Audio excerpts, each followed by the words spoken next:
안녕하세요. 북컨텐츠 크리에이터 제이라이프입니다.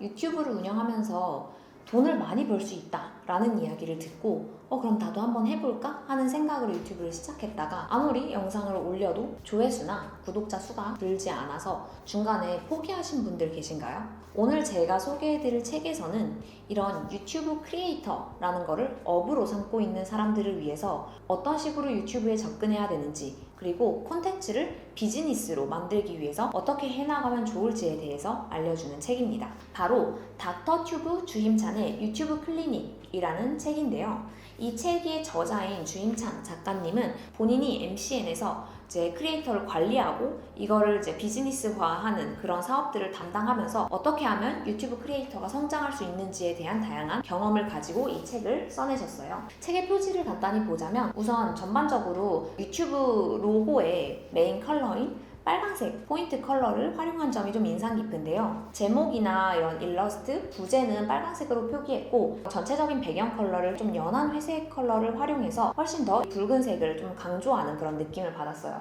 그리고 제목을 다 이제 가운데에 배치를 했는데 그 외에 양 옆에 있는 여백들의 귀여운 일러스트들을 넣어가지고 조금 더 다채로운 그런 분위기의 표지를 만들어낸 것 같습니다. 이 책에서는 유튜브 시장이 옛날부터 지금에 이르기까지 어떤 역사를 거쳐왔는지 한번 쭉 정리를 하고요. 그리고 유튜브 플랫폼에 대해서 우리가 객관적으로 이해해두면 좋을 그런 정보들을 제공하고 있어요.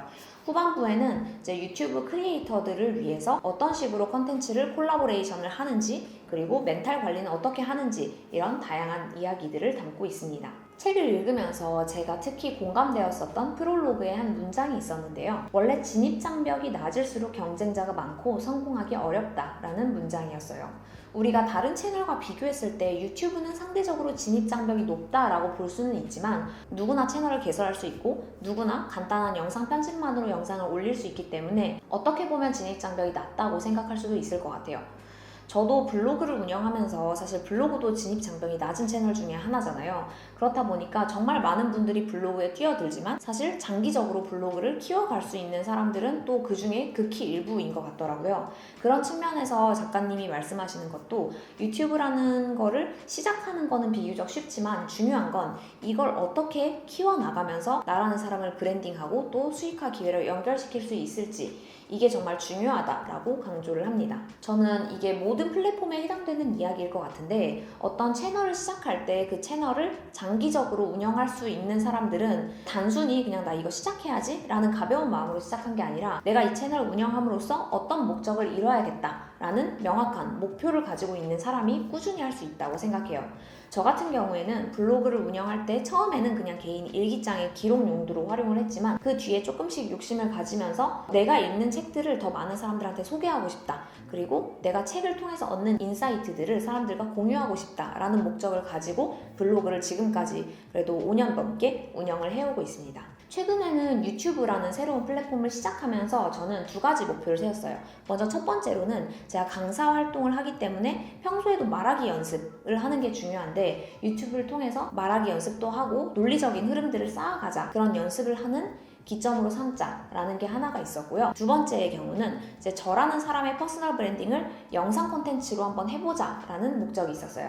기존에는 블로그나 인스타그램을 통해서 글이나 이미지 기반으로 소통을 해왔다면 이제는 거기서 조금 더 나아가서 저라는 사람이 어떤 생각을 하고 그리고 어떻게 말을 하는지, 이런 것들을 유튜브를 통해서 더 많이 넓힘으로써 어떤 저라는 사람의 퍼스널 브랜딩을 강화하고 협업할 수 있는 기회들을 더 크게 만들어 가자는 목적으로 유튜브를 시작하게 됐습니다. 이렇게 플랫폼을 시작할 때 엄청나게 거대한 그런 정량적인 목표를 세울 필요까지는 없지만 그래도 적어도 내가 이 행위를 지속할 수 있는 나만의 목표를 하나쯤 만들어 두시는 것을 추천해요. 책에서는 유튜브를 운영할 때 주로 사람들이 구독자 수를 예전까지는 많이 봐왔다라고 얘기를 하는데요. 그래서 콜라보레이션 콘텐츠를 만들 때도 브랜드들 입장에서는 이 유튜버가 얼마만큼의 구독자 수를 가지고 있는지 이런 정보들을 핵심적으로 봤다고 해요.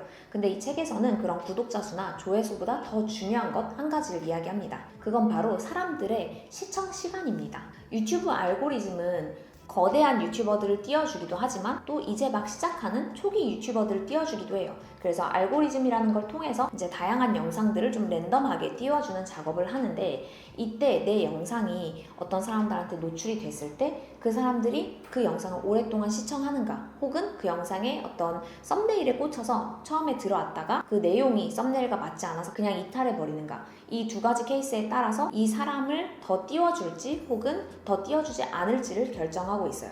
그렇기 때문에 우리는 어떤 썸네일들을 멋지게 만드는 것도 중요하지만 그것과 관련된 알찬 내용이 영상에 담겨 있는지를 핵심적으로 생각해야 된다는 점이에요. 그리고 이런 핵심적인 내용을 영상에 지속해서 담기 위해서는 결국 컨텐츠에 대한 진정성이 필요하다라고 이야기를 하는데요. 우리가 흔히 컨텐츠가 잘 된다라고 판단할 때는 두 가지 요소가 있는데, 첫 번째는 재미이고 두 번째는 정보예요.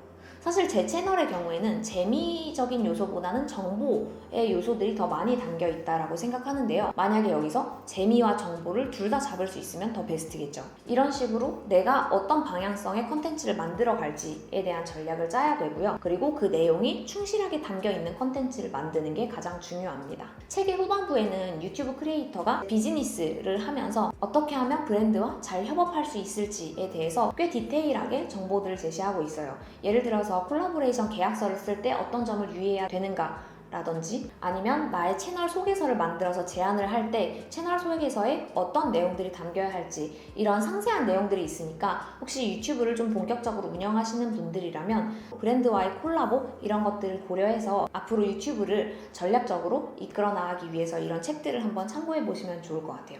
저는 기본적으로 어떤 채널을 운영할 때 스킬적인 부분보다도 컨텐츠에 알찬 내용이 담겨 있어야 된다. 그러니까 양질의 컨텐츠를 오랫동안 지속할 수 있는 그 힘이 필요하다라는 걸 항상 강조하는데요. 만약에 내가 이 채널을 운영하면서 양질의 컨텐츠를 지속적으로 발행하는 그런 습관이 생겼다면, 이런 책들의 도움을 받아서 스킬적인 부분들을 보완해 가는 노력도 동반이 된다면 훨씬 더 빠른 시간 내에 채널을 성장시킬 수 있다고 생각해요. 그래서 이 책은 유튜브를 진짜 적극적으로 운영하시려는 계획이 있는 분들에게 추천하는 책입니다. 오늘 제가 소개해드렸던 책은 유튜브를 더 잘 운영하기 위한 책이었는데요. 저는 그럼 다음에 더 도움이 되는 책으로 다시 돌아오도록 하겠습니다. 감사합니다.